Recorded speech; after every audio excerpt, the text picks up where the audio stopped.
ఆయన సన్నిధిలో ఉండడానికి ఆయన కృపనిచ్చాడు కదండి. అయితే ఆయన సైడ్ నుంచి మనం బిడ్డలం కాబట్టి ఆయన సైడ్ నుంచి చేసేటువంటి మేలులు కానీ మనకి ఇచ్చే కృపని కానీ ఆయన మనకి దయచేశాడు కదా. అయితే మనం ఈ 6 నెలల కాలంలో ఒకసారి మన యొక్క ఆత్మీయ జీవితం ఎలా ఉందని మనం పరీక్షించుకున్నట్లయితే ఒకసారి, ఎందుకంటే మన ఆత్మీయంగా ఎదగడానికి ఈ మధ్య కాలంలో మనకి వాక్యం మనకి ఎంత సహాయపడుతుందంటే, వారంలో మనకి 4 రోజులు సేవకుల ద్వారా, మంగళవారం ఆంటీ గారి ద్వారా, పాస్టమ్మ గారి ద్వారా అనేక మాటలు మనం నేర్చుకుని బలపడుతున్నాం. అలాగే శుక్రవారం శనివారం అసలు ఇదైతే నేనైతే చెప్పగలను సూపర్ డెలీషియస్ అని చెప్పొచ్చు. ఎందుకంటే అంత అద్భుతమైన విషయాలు. నిజంగా నేను ఎప్పుడూ వాక్యం చదివినప్పుడు చాలా సింపుల్గా చదువుకుంటూ వెళ్ళిపోతాను, కానీ అదే వాక్యంలో నుంచి ఇంకొక అర్థం, వేరే అర్థం అలా వస్తుంటే నిజంగా దీంట్లో ఎంత మర్మం ఉందా అని ఎన్నో విషయాలు నేను తెలుసుకోగలిగాను. అందుకని ఇది ఎంతో ప్రత్యేకమైన అద్భుతమైనటువంటి మనకి అనుగ్రహించబడేటువంటి ఒక ఆత్మీయ ఆహారంగా మనం పొందుకొని ఇంకా ఆత్మలో బలపడాలని ఎంతగా ప్రయాసపడి సేవకులు మనల్ని ఆత్మీయ స్థితిలో మనల్ని నడిపిస్తున్నారు కదా. అంత మంచి సేవకులను ఇచ్చిన దేవునికి, మనకి ఇంత మంచి విషయాలు వినగలిగే కృపనిచ్చిన దేవాది దేవునికి మరొకసారి కృతజ్ఞతలు చెల్లించుకుందామని. హల్లెలూయా, హల్లెలూయా. అయితే నేను చెప్పేది ఏంటంటే, మనం ఆత్మీయ స్థితిలో ఒకసారి మన శిరీష సిస్టర్ గారు చెప్పారు కదా, ఇజ్రాయేలీల యొక్క అరణ్య ప్రయాణం కొరకు వాళ్ళు ప్రయాణించారు. అంటే ఇజ్రాయేలీలు ఐగుప్తు నుంచి కనాను అంటే వాగ్దాన దేశానికి చేరుకోవడం చాలా తక్కువ సమయం పడుతుంది, కానీ ఎన్నో సంవత్సరాలు వారు ప్రయాణించారు. ఎందుకు అంటే వారు చిన్న చిన్న విషయాలకే ఎంతో ఫెసిలిటీస్తో వారు వెళ్తున్నప్పటికీ కూడా సనుక్కోవడాలు, నాకు ఇది బాగాలేదు, అది బాగాలేదు, అది ఇవ్వలేదు, ఇది ఇవ్వలేదు, మంచి నీళ్ళు ఇవ్వలేదు, సరైన ఆహారం పెట్టలేదు, చిన్న చిన్న విషయాలకే. మన జీవితాల్లో కూడా ఎన్నో అరణ్యం వంటి పరిస్థితుల నుంచి మనం దాటుకొని మనం ప్రయాణిస్తూ ఉండొచ్చు. చెప్పారు కదా, ఒక ద్వారం ఉంది అక్కడ, ఆ ద్వారాన్ని వాళ్ళు దాటలేకపోయారు. అక్కడే ఎవ్వరూ కూడా ఆ కానాను దేశానికి చేరుకోలేకపోయారు. మన జీవితంలో కూడా మనం వింటున్న వాక్యాన్ని బట్టి, లేకపోతే అద్భుతంగా మనం ప్రార్థిస్తున్నాం, వాక్యం ధ్యానిస్తున్నాం, రోజుకి ఇన్ని గంటలు నేను వాక్యాన్ని ధ్యానించుకుంటున్నాను, లేకపోతే ఇన్ని గంటలు ప్రార్థన చేసుకుంటున్నాను, ఇంత వాక్యాన్ని వింటున్నాను కాబట్టి నా ఆత్మీయ స్థితి బాగానే ఉంది అని మనం అనుకోవచ్చు. కానీ ఏవో చిన్న చిన్న విషయాలు కొన్ని మన ఆత్మీయ స్థితికి అడ్డుపడేవి, కొన్ని మన యొక్క భౌతికమైన ఆశీర్వాదాలకు అడ్డుపడేవి. చిన్న చిన్న విషయాల వల్ల మనం ఆ యొక్క ద్వారాన్ని దాటలేకపోతున్నామేమో. ఒకసారి మనం గమనించుకొని కనాను ఆ యొక్క వాగ్దాన దేశానికి చేరుకునే ప్రయత్నం మనం అందరం చేయాలని కోరుకుంటున్నాను. హల్లెలూయా. ఈ యొక్క ఈ 85వ కీర్తన ఎవరు రచించారంటే కోరాహు కుమారులు రచించారు. ఇజ్రాయేలుల పట్ల దేవుని కనికరమ కోసం చేసినటువంటి ఈ యొక్క ప్రార్థన, ఈ యొక్క 85వ కీర్తన. అయితే ఈ యొక్క కీర్తనలో 7వ వచనం మనం ఒకసారి చూసినట్లయితే,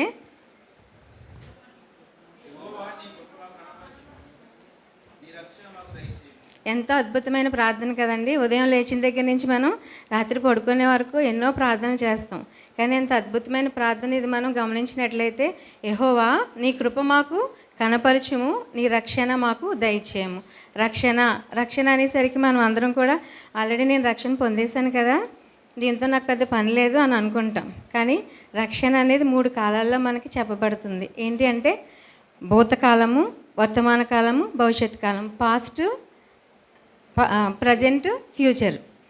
భూతకాలం అంటే ఏంటంటే దేవుడిని మనము రక్షించబడక మునుపు మనం దేవుని సొంత రక్షకునిగా అంగీకరించి అంటే ఆయన మనపైన మన కొరకు సిలువుపైన రక్తాన్ని కార్చి ఆయన ప్రాణాన్ని ఇచ్చి మన పాపం నుంచి మనం విమోచించడం కోసం ఆయన తన ప్రాణాన్ని అర్పించాడని నమ్మి పశ్చాత్తాపడి ఆయన సొంత రక్షకునిగా మనం అంగీకరించబడమే మనం రక్షించబడ్డాం ఆల్రెడీ కదండి. అయితే ఇప్పుడు ప్రజెంట్ ఏంటంటే రక్షించబడుతూ ఉన్నాం. ఎలాగా అంటే మనం జీవించినంత కాలము కూడా మన చుట్టూ కూడా పాపపు లోకము, ఎటు చూసిన ఆకర్షణ, ఎంత త్వరగా పడిపోగలమో అన్ని ఆకర్షణలు మన ముందు ఉంటాయి కదా. అటువంటి పాపపు శక్తి నుంచి మనల్ని కాపాడడానికి దైవశక్తి, దేవుని శక్తి అనేది మనకు ఎంతో అవసరం. అటువంటి దేవుని శక్తి మనకు అనుగ్రహిస్తూ ఆ పాపపు శక్తి నుంచి మనల్ని విడుదలిస్తూ ప్రతి దినము కూడా అనుదినము కూడా దేవుడు మనల్ని రక్షిస్తూ ఉన్నాడు, అంటే రక్షించబడుతూ ఉన్నాం.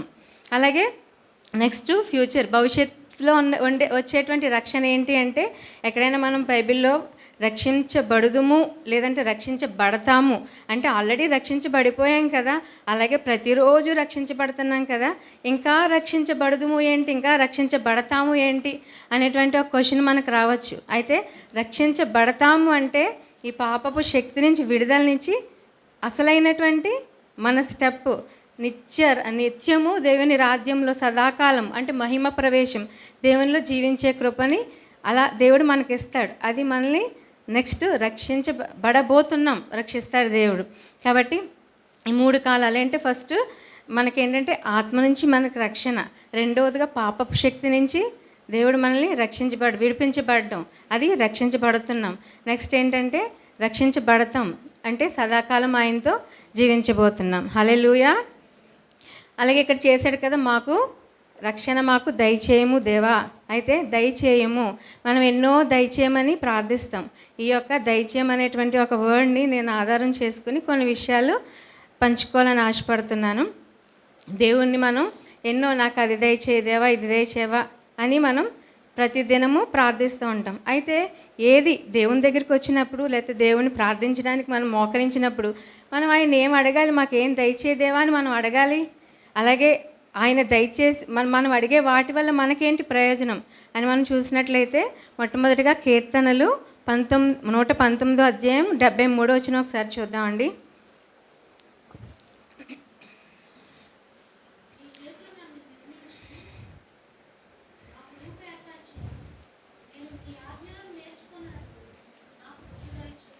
ఏం దయచేయమంటున్నారండి అక్కడ? బుద్ధి. కానీ ఇలా చెప్తే చాలామందికి కోపం వస్తుందేమో కదండి, మేము బుద్ధి లేని వాళ్ళమా, బుద్ధి దయచేయమని దేవుడిని నేను అడగాల అని చాలామంది అనుకోవచ్చు. కానీ ఈ యొక్క 119వ కీర్తన ఎవరు రాశారు అంటే 3 పేర్లు వినిపిస్తాయి మనకి. మొట్టమొదటిగా దావీదు గారు, 2 ఎజ్రా, 3వదిగా ఇర్మియా. ముగ్గురులో ఎవరో రాశారని విశ్లేషిస్తారు. అయితే ఎక్కువగా ఈ యొక్క 119వ కీర్తన ఆ యొక్క రచించిన విధానాన్ని బట్టి, దాంట్లో ఉన్నటువంటి చేసినటువంటి ప్రార్థన విధానాన్ని బట్టి, అంటే కొంతమంది రైటింగ్ స్టైల్ అని, ఇప్పుడు మన ఇంట్లోనే ఉంటారు, మా పిల్లల రైటింగ్ ఎవరు ఎలా రాశారో నేను చెప్పగలను, ఇది మా అబ్బాయి రాశాడు, ఇది మా అమ్మాయి రాసిందని అని. కొంత రైటింగ్ స్టైల్ని బట్టి, దాంట్లో ఉపయోగించే పదాలను బట్టి, ఆ ప్రార్థన విధానాన్ని బట్టి ఎక్కువ బైబిల్ పండితులు ఏమని విశ్లేషించి తేల్చారు అంటే, దావీదు గారు ఈ యొక్క కీర్తనని రచించారని చాలామంది నిర్ధారించారు. అయితే దావీదే నాకు బుద్ధి దయచేదేవా అని ప్రార్థిస్తున్నారు కదండి. ఎందుకంటే ఆయనే బుద్ధి కుశలత గలవాడు, ఆయనే ఉపకార బుద్ధి కలిగినటువంటి వాడు, దేవుని హృదయానుసారుడని పిలిపించుకున్నటువంటి అంతటి దావీదే నాకు బుద్ధి దయచేదేవా, నీ ఆజ్ఞలను నేర్చుకునేటకు నాకు బుద్ధి దయచేదేవా అని ఆయనే ప్రార్థించినప్పుడు మరి మనం ఎంతండి బుద్ధి దయచేయని ప్రార్థించడానికి మనం ఏ పాటి వారం కదండి. అయితే చాలామంది కూడా ఎన్నో అడుగుతాం కదా మన జీవితంలో, మనకి ఇల్లు కావాలి, లేకపోతే మనకి బిడ్డలు కావాలి, మనకి ఉద్యోగం కావాలి, మనకి వాహనాలు కావాలి, మనకున్న అవసరతను బట్టి ఎన్నో దేవుణ్ణి అడుగుతాం. అయితే బుద్ధి దయచేదేవా ఆయన దగ్గరికి వచ్చినప్పుడు ప్రాముఖ్యంగా బుద్ధి దయచేదేవా అని అడగాలి. ఎందుకంటే ఇప్పుడు మనం చూసినట్లయితే ప్రపంచంలో ఎంతోమంది నశించిపోవడానికి కానీ లేదంటే పడిపోవడానికి కానీ కారణం ఏంటి, పాడైపోవడానికి కానీ కారణం ఏంటి అంటే వాళ్ళ బుద్ధి లేకపోవడమే కదండి. అయితే బుద్ధి వేరు, నాలెడ్జ్ వేరు. నాలెడ్జ్ ఏంటంటే మనం చదువుకునే పుస్తకాల ద్వారా కానీ, స్కూల్లో లేకపోతే కాలేజ్లో మనకు నేర్పించే పాఠాల ద్వారా కానీ మనం నాలెడ్జ్ అనేది సంపాదించుకోవచ్చు. కానీ బుద్ధి ఏంటంటే ప్రాక్టికల్ నాలెడ్జ్ని బుద్ధి అని చెప్పచ్చు. ఎలాగంటే ఉదాహరణకి మనం వాడుకునే వస్తువుల్ని కనిపెట్టడము లేదంటే తయారు చేయడం అనేది అది నాలెడ్జ్. అయితే దాన్ని ఎలా ఉపయోగించుకోవాలి, దాన్ని ఎలా వాడుకోవాలి అనేటువంటిదే బుద్ధి అండి. ఇప్పుడు మనకి ఫోన్ ఉంది మన చేతిలో, ఎక్కువగా మనం ఉపయోగించేది, దాన్ని తయారు చేశారు. ఇప్పుడు ఏంటంటే లేటెస్ట్ మోడల్స్, లేటెస్ట్ వెర్షన్స్తో చాలా మంచిగా అన్నీ వచ్చేస్తున్నాయి, ఫోన్లోనే అన్నీ వచ్చేస్తున్నాయి. ఫోన్ మన చేతిలో ఉందంటే ప్రపంచం అంతా మన చేతిలోనే ఉన్నట్లే. ఏదైతే అది మనం మంచి ఉంది, చెడు ఉంది, ఏదైనా సరే, ఏదైనా దాన్ని చూసి మనం ఎక్కడికైనా ఏదైనా తెలుసుకునేటువంటి పరిస్థితిలో ఫోన్ ద్వారా మనకి అనుగ్రహించబడ్డది. అయితే ఫోన్ తయారు చేయడం అనేది జ్ఞానం, కానీ ఆ ఫోన్లో మనం ఏం చూడాలి, అది మన బుద్ధి అనేది మనం దేని మీద ఆధారపడి ఉందంటే మనం ఏం చూడాలి. దాంట్లో ఇష్టానుసారంగా ఉంటాయి, మంచి ఉంటాయి, చెడ్డ ఉంటాయి. మంచి తెలుసుకుని మనం మంచిగా ఉండడం వేరు, దాంట్లోనే చెడు విషయాలు తెలుసుకోవడం బట్టి మనం చెడు విషయాలు చూడడం బట్టి మన జీవితం నశించిపోతుంది, నాశనం అయిపోతుంది కదా. కాబట్టి బుద్ధి వేరు, నాలెడ్జ్ వేరు. బుద్ధి సంపాదించుకోవడం కోసం దేవుని దగ్గర మనం మొరపెట్టాలి. అయితే కీర్తన 107:17 వచ్చిన ఒకసారి చూద్దాం. కీర్తన 107:17.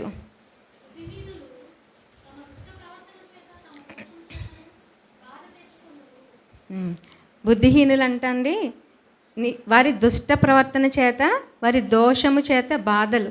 దుష్ట ప్రవర్తన అంటే వ్యర్థమైనటువంటి అలవాట్లు కావచ్చు, వ్యర్థమైన వ్యసనాలు కావచ్చు, చేయకూడనటువంటి అనేకమైన ఆలోచనలు, నిర్ణయాలు. ఈ రోజుల్లో మనం చేసుకున్న నిర్ణయాలను బట్టే కదా మనం జీవితంలో ఎన్నో నష్టపోతాం, ఎన్నో కోల్పోతాం.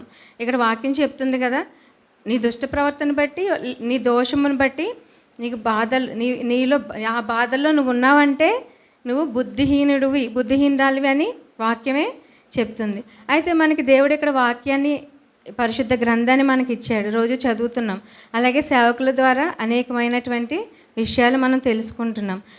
మనం తెలుసుకున్న వాటిని, విన్న వాటిని దాన్ని మన హృదయానికి తీసుకోవట్లేదు, ఇంకా మనకి మార్పు రావట్లేదు, మనలో మార్పు రావట్లేదు అంటే ఏంటి అర్థం అంటే వాక్యానికి మన హృదయంలో చోటు ఇవ్వట్లేదు, ఆ విషయాలు మనం వినట్లేదు. మళ్ళీ మళ్ళీ మళ్ళీ మళ్ళీ వెళ్ళి ఆ బుద్ధిహీనత అనేటువంటి గోతులోనే పడిపోతున్నాం. ఏనుగు, ఒక చిన్న ఎగ్జాంపుల్ చెప్తాను. ఏనుగుని వంతెన దాటించడం చాలా కష్టం అంటండి. ఎందుకంటే అది వెళ్ళిన తర్వాత ఒక అడుగు ఫస్ట్ వంతెన మీద వేస్తుందంట. అది ఏమైనా అటు ఇటు అయిందంటే, జస్ట్ ఏదైనా ఊగినట్టు కానీ ఏదైనా, ఎందుకంటే ఏనుగు చాలా వెయిట్ ఉంటుంది కదా, ఊగింది అని అనుకుంటే చచ్చినా సరే, అది ఏం చేసినా సరే దాన్ని ఆ వంతెన దాటించడం మావటివాడికి అసలు చాలా కష్టం అంట. ఎందుకంటే అది వేరు వేరే రూపాలు ఎలాగైనా దాటించాలేమో, కానీ దాని మీద నుంచి అయితే అది ఇంక రాదు. ఎందుకు అంటే ఫ్యూచర్లో అదొక ప్రాబ్లము ఎదుర్కొంది. ఇలాగే వచ్చి మావటివాడికి దొరికిపోయింది. ఎందుకంటే ఒక గుంట తవ్వి దానిపైన వెదురు వంతుని వేసి చక్కగా దానికి కావలసినటువంటి ఆహారాన్ని అంతటినీ పెట్టి ఉంచినప్పుడు అదేంటంటే చక్కగా తిందామని పరిగెట్టుకుని వచ్చింది. తక్కువ దాని మీద అడిగేసరికి ఆ గోతులో పడిపోయింది. అది మావటివాడికి చిక్కేసింది కదా. దాన్ని అలా పట్టుకున్నారు. అది దానికి తెలిసింది కాబట్టి అది మళ్ళా దాంట్లోకి వెళ్ళకూడదు, ఇది కరెక్టా కాదా అని ఆలోచించుకునే బుద్ధి దానికి వచ్చింది. అలాగే మన జీవితంలో కూడా ఎన్నో విషయాలు జరుగుతూ ఉంటాయి కదండి. మనకు తెలియకుండా జరుగుతాయి, తెలిసి జరుగుతాయి.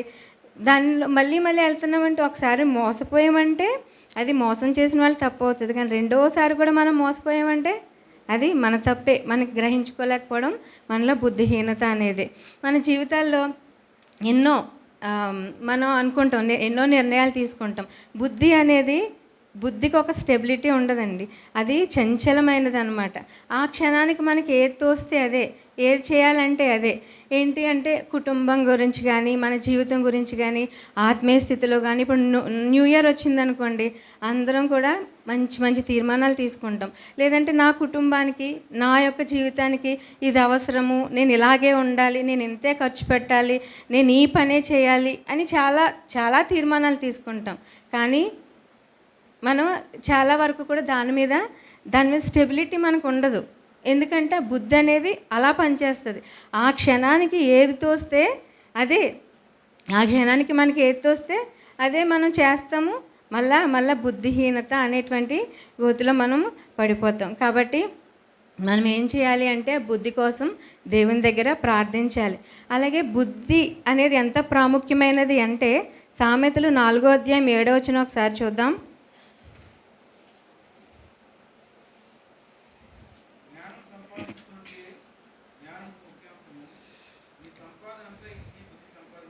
హల్లెలూయా.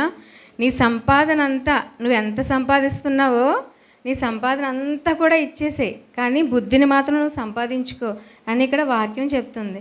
మనకి ఉద్యోగాలు చేసేవారికి నెల నెలకి చక్క మంచి మంచి జీతాలు వస్తూ ఉంటాయి. ఆ సంపాదన అంతా ఇచ్చి నీకున్న బంగారమో, ఆస్తో, డబ్బో, ఇల్లు, లేకపోతే స్థలాలు ఏది ఏది ఇచ్చేసినా సరే, నీ దగ్గర సంపాదన లేకపోయినా సరే పర్వాలేదు, కానీ బుద్ధి మాత్రం నువ్వు కలిగి ఉండాలని వాక్యం చెప్తుంది.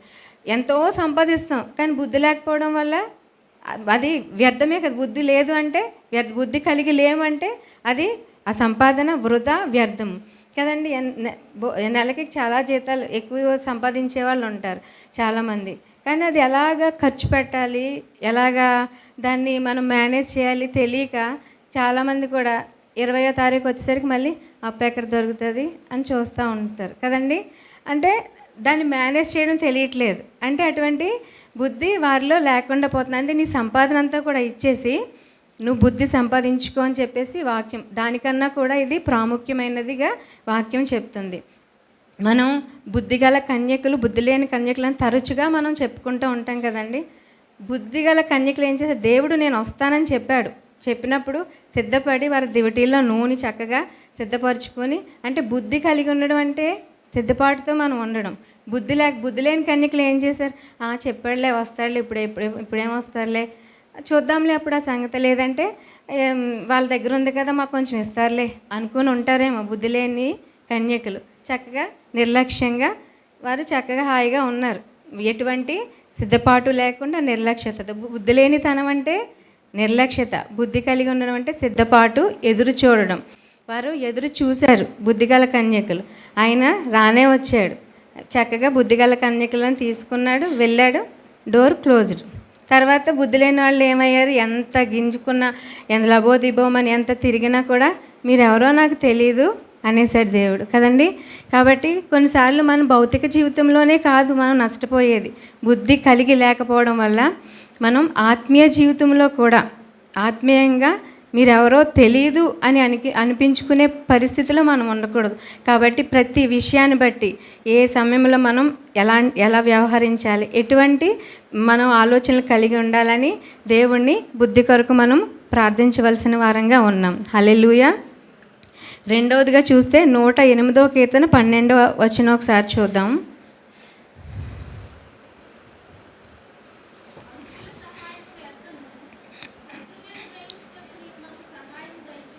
హల్లెలూయా. మనుషుల సహాయము వ్యర్థము. మనుషులని నమ్మి మోసపోయాను, వారి సహాయం అయితే వ్యర్థము. ఎందుకంటే ఇదిగో ఇస్తాను రండి, లేదా మనకి ఏదైనా ఉన్న అవసరతను బట్టి ఇప్పుడు ఇస్తాను అప్పుడు ఇస్తాను రండి అని తిప్పించుకుంటారు. తర్వాత ఒకవేళ మా దగ్గర లేవు, దొరకలేదు, లేకపోతే నేను ఈ యొక్క పనిని మీ కొరకు నేను చేయలేను అని చెప్పేయచ్చు మనుషులైతే. అయితే దేవుడైతే మాత్రం శత్రువులను జయించుటకు మనకి ఆయన సహాయకుడిగా ఉన్నాడు. ఎందుకంటే ఆయన మన సహాయకర్తగా ఆయన ఉన్నాడు అని ఇక్కడ దావీదు భక్తుడు చెప్తున్నాడు. అయితే మనం ఇక్కడ దావీదు జీవితం మనం ఒకసారి చూసినట్లయితే యవన కాలం నుంచి, ఒకవేళ చిన్నప్పటి నుంచి కూడా ఆయనది ఒక పోరాటాల మయం అని చెప్పచ్చు. ఎందుకు అంటే అంత రిజెక్షన్, హీనత, ఆయన్ని పట్టించుకోకపోవడం, అతని సొంత కుటుంబము, అతని తండ్రి కదండి. మనం చరిత్రలో చూసినట్లయితే మనకందరికీ తెలుసు, నీ యొక్క బిడ్డల్లో ఒకరిని దేవుడు ఎన్నుకున్నాడని చెప్పినప్పుడు తన తండ్రి అందరిని పిలిచాడు, కానీ దావీదుని పిలవలేదు. అయినప్పటికీ కూడా దావీదు నా తండ్రి నన్ను చేరతీయలేదు, నా తల్లి నా కుటుంబీకులు నన్ను పట్టించుకోలేదు అని ఆయన ఏమన్నా కుమిలిపోయాడా? గొర్రెలు కాసుకుంటూ చక్కగా యెహోవా నా కాపరి, నాకు లేమి కలగదని దేవుని బట్టి దేవునిలో ఆయన ఆనందించగలిగాడు. అయితే ఆయన ఎన్నిక లేనివాడు అయ్యాడు. అక్కడ తండ్రి కూడా ఆయన్ని పట్టించుకోలేదు, పిలవలేదు, అందరినీ పిలిచాడు. అయితే ఆ వచ్చినటువంటి ఆ ప్రవక్త ఏమన్నాడు? వీళ్ళెవ్వరూ కాదని దేవుడు చెప్తున్నాడు. ఇంకా ఎవరైనా ఉన్నారా అంటే అప్పుడు గుర్తొచ్చాడు దావీదు. ఉన్నాడు అక్కడ ఉన్నాడు, అది గొర్రెలను కాస్తున్నాడు, పిలుస్తానని పిలిచినప్పటికీ అవును ఇతన్నే దేవుడు ఎన్నుకున్నాడు. కుటుంబీకుల దగ్గర ఆయన ఎన్నిక లేనివాడు అయ్యాడు. మనుషులు తృణీకరించిన దావీదుని దేవుడు ఎన్నుకున్నాడు. హల్లెలూయా. తర్వాత గొలియాతు పైన జయం ఇచ్చాడు. తర్వాత రాజు అయ్యాడు. అక్కడ ఆయన పరిపాలిస్తున్న ప్రాంతం చుట్టుప్రక్కలంతటినీ కూడా జయించి ఆ ఇజ్రాయేలీలు ప్రాంతాన్ని నెమ్మదిగా ఉంచగలిగాడు. అలాగే రాత్రి కూడా సేవకులు చెప్పేటువంటి వాక్యంలో ఆసా అనే రాజు కూడా దేవుని సహాయాన్ని వేడుకున్నాడు. తన ప్రత్యర్థుల నుంచి తను జయాన్ని పొందుకున్నాడు.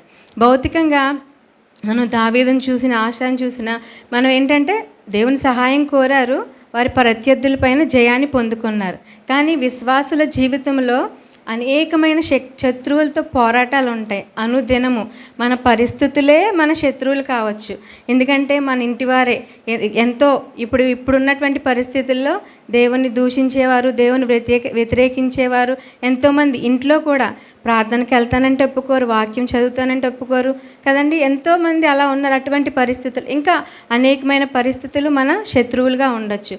మెయిన్ మన జీవితంలో ఉండే ముఖ్యమైనటువంటి విలన్ ఎవరంటే మనకు విరోధి అయిన అపవాది. అన్నిటి విషయంలో మనల్ని లాగేస్తూ ఉంటాడనమాట. దేవునిలో మనం బలపడుతున్నామంటే, ఆధ్యాత్మిక జీవితంలో మనం ముందుకు నడుస్తున్నామంటే మనలో నిరాశ, నిస్పృహ, మనలో శోధనలు కలిగించి, ఆటంకాలు కలిగించి, మనలో అపనమ్మకాన్ని కలిగించి మనల్ని ఆధ్యాత్మికంగా ఎదగకుండా ప్రతి విషయంలోనూ ఏదైనా మన జీవితంలో జరగలేదంటే నువ్వెంతకాలం ప్రార్థించావు, ఏంటి ఉపయోగం, ఏంటి లాభం అంటే మనకు కూడా అనే ఆలోచనలు మనలో అపవాది కలిగిస్తూ ఉంటాడు. అప్పుడు నిజంగా మనకు కూడా అనిపిస్తుంది కదా ఒక్కొక్కసారి, అవును కదా నేను ఎంత ప్రార్థిస్తున్నాను, ఏమీ లేనోళ్ళే వాళ్ళు ఎంత ఆశీర్వదించబడిపోతున్నాను, నేను ఎంత ప్రార్థిస్తున్నాను, ఇంత సమయాన్ని దేవునికి ఇస్తున్నాను, ఏంటి నా పరిస్థితి ఏంటి అని ఒక్కొక్కసారి దేవుణ్ణి కూడా మనం ప్రశ్నించేస్తాం కదా. అటువంటి పరిస్థితులు అంటే అటువంటి విరోధి అయిన అపవాది కూడా మనకి ముఖ్యమైన శత్రువుగా ఉన్నాడు. ఒక్కొక్కసారి కొన్ని సందర్భాల్లో మన శరీరమే మనకు శత్రువు కదండి. ఆత్మ ఒకటి చెప్తుంది, శరీరం ఒకటి చేయమంటుంది. అది కూడా సేవకుల దగ్గర ఉన్నాం. మొన్న ఉదయాన్నే లేచి ప్రార్థించమంటే టైం ఉందిలే పర్వాలేదు కొంతసేపు ఉన్నాక చేసుకోవచ్చు అంటే అది 7 అయిపోవచ్చు, 8 అయిపోవచ్చు, ఎంతైనా. వాక్యం చదువుదామంటే పర్లేదు టైం ఉంది కదా చదువుదాం అనుకుంటాం. అది ఆత్మ చదవమంటుంది, శరీరం పర్లేదు సమయం ఉంది కదా చదువుకోవచ్చులే అని శరీరం చెప్తుంది. ఫోన్ పట్టుకుంటాం. అసలు ప్రాముఖ్యమైనటువంటి విషయం ఏదో వాక్యం చూడాలి, దేనికోసమో చూడాలని లేస్తాం. మన ఆత్మ అంటుంది అక్కడ వాక్యం అనిపిస్తుంది, అది చూడు, దానివల్ల నీకు ఉపయోగం అని ఆత్మ చెప్తుంది. ఆ పక్కనే మంచిగా ఒక కుకింగో లేదంటే ఇంకేదో కనిపిస్తుంటుంది. శరీరం అది చూడు, అది చూడు, అది చూడు అని చెప్తూ ఉంటుంది. దాంట్లోకే మనం వెళ్ళి ఇది తర్వాత విందాంలే, ఇది ఎలా పక్కన పెట్టి ఆ శరీరం మాట వినేస్తుంటాం. అలాగా మనకి చాలాసార్లు ప్రతి ఒక్కరి జీవితంలో ఈ కంట్రోల్ చేసుకోవడం అనేది చాలా కష్టంగా ఉంటుంది కదండి. చాలాసార్లు శరీరంతో మనం జయించలేకపోవచ్చు. ప్రతి ఒక్కరి జీవితంలో ఇది ఎక్స్పీరియన్స్ చేస్తారు. నేను కూడా ఎక్కువ ఫుడ్ దగ్గర నేను ఇది తినకూడదు, ఇది ఆరోగ్యానికి మంచిది కాదు అని అనుకుంటాను. పర్వాలేదు ఒకసారే కదా ఏమైందిలే అనేసి తినేస్తాను. కాఫీ చాలా ఇష్టం నాకు, కాఫీ తాగొద్దు అని డాక్టర్ గారు చెప్పారు. అయినా కూడా పర్లేదులే ఒకసారే కదా కాఫీ అనుకుని తాగేస్తూ ఉంటాను. అలా శరీరం చెప్పే మాటని మనం ఎక్కువ శరీరానికి ప్రాముఖ్యతనిచ్చి, అంటే కొన్ని సందర్భాల్లో ఆ యొక్క శరీరం కూడా మనకి శత్రువుగా ఉంటుంది అన్నమాట. ఆ శత్రువుని జయించడానికి మనము దేవుని సహాయాన్ని వేడుకోవాలి. ఇటువంటి శత్రువులన్నింటినీ, మన పరిస్థితులు కావచ్చు, మన అపవాది కావచ్చు, మన శరీరం కావచ్చు, ఏదైనప్పటికీ కూడా దాన్ని జయించగలిగేటువంటి శక్తి నాకు దయచేదేవా, అటువంటి సహాయాన్ని నేను వేడుకుంటున్నానని దేవునికి మనము ప్రార్థించాలి.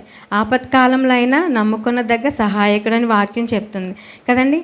ఆపత్కాలంలో తెలుస్తుంది మనకి ఏదైనా ఆపద వచ్చినప్పుడు నిజమైనటువంటి స్నేహితుడు ఎవరు అనేటువంటిది అప్పుడు మనకి అందరికీ కూడా బాగా తెలుస్తుంది. అన్నీ ఉన్నప్పుడు చక్కగా మన చుట్టూ తిరిగే వాళ్ళు ఎంతోమంది ఉంటారు. కానీ ఏదైనా ఒక ఆపద వచ్చింది, మనకి ఏదైనా ఒక అవసరత వచ్చిందంటే ఎవ్వరూ కూడా కనిపించరు కదండి. అటువంటి పరిస్థితుల్లో కూడా ఎవ్వరూ కనిపించని పరిస్థితులు, అలా దేవుడు వదిలిపెట్టేసే దేవుడు కాదు. నాకు తెలియదు, నేను చేయలేననే దేవుడు కాదు. ఆపత్కాలంలో కూడా ఆయన నమ్ముకున్నదగ్గ సహాయకుడు. అలాగే రోమాపత్రిక 8వ అధ్యాయం 26వ వచనం ఒకసారి చూద్దాం. రోమాపత్రిక 8వ అధ్యాయం 26వ వచనం.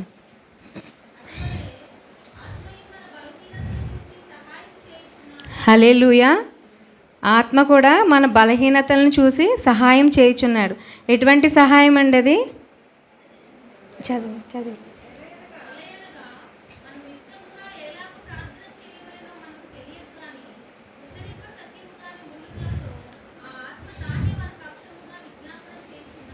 ఎటువంటి సహాయం చేస్తున్నాడండి?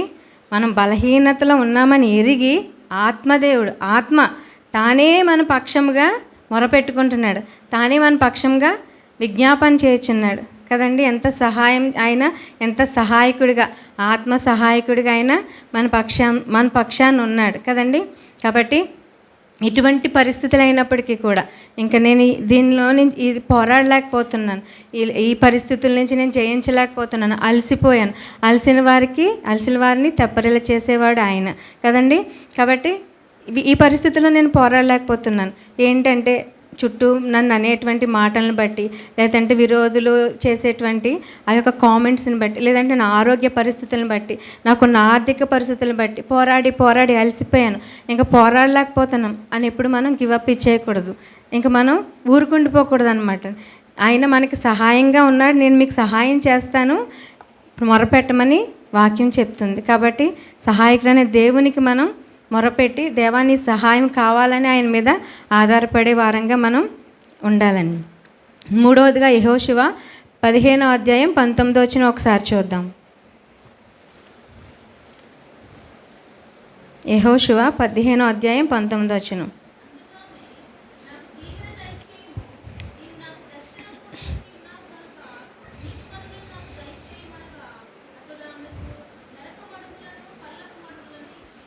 హల్లెలూయా. అందుకు ఆమె అంటే ఇక్కడ ఆమె ఎవరండి? ఆమె అడుగుతుంది కదా, ఆమె ఎవరు? అక్సా అంటే కాలేబు గారి కుమార్తె కదండి. బైబిల్లో కాలేబు గారి యొక్క ప్రాముఖ్యత ఎంతంటే ఆయన బలవంతుడు, శక్తివంతుడు, దేవునికి ఎంతో విధేయుడైనటువంటి వాడు, వాగ్దాన భూమిలోనికి అడుగుపెట్టినటువంటి వాడు కాలేబు కదండి.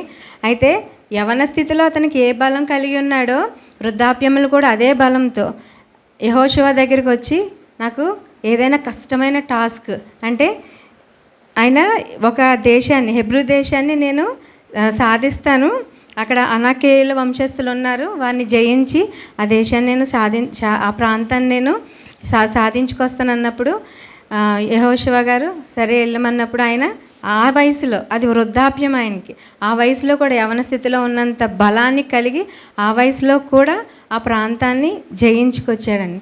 అక్సాకి తెలుసు తన తండ్రి ఎంతో బలవంతుడని, ప్రార్థనాపరుడని, దీవించబడ్డవాడని అక్సాకి తెలిసి తను అడుగుతుంది కదా, తండ్రి దీవెన దయచే,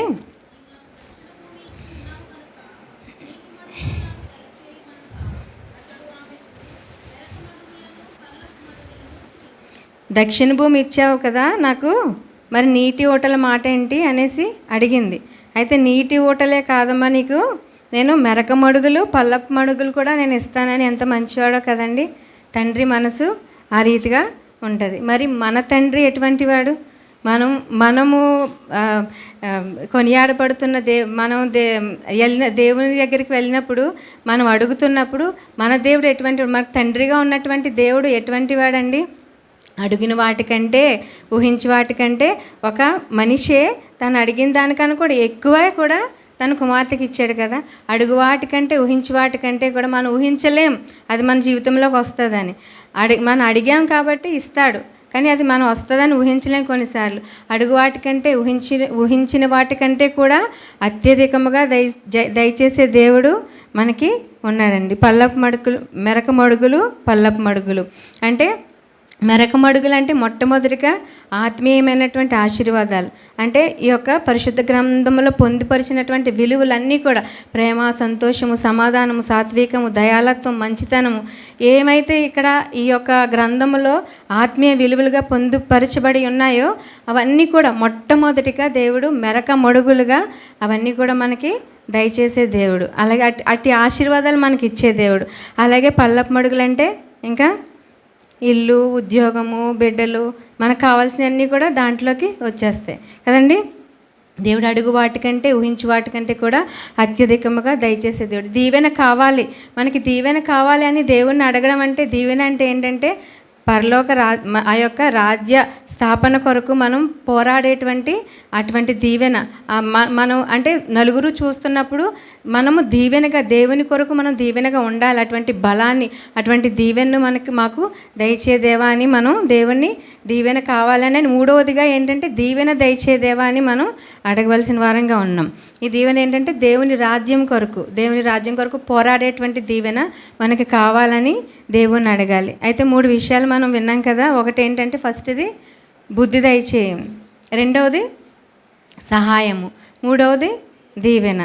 ఆయన ఇచ్చేటువంటి ప్రతిదినము మన ప్రార్థనలు ఈ అంశాలను పెట్టుకుని మనం ప్రార్థించినట్లయితే దేవుడు మనల్ని దీవించునుగాక. ఆమేన్.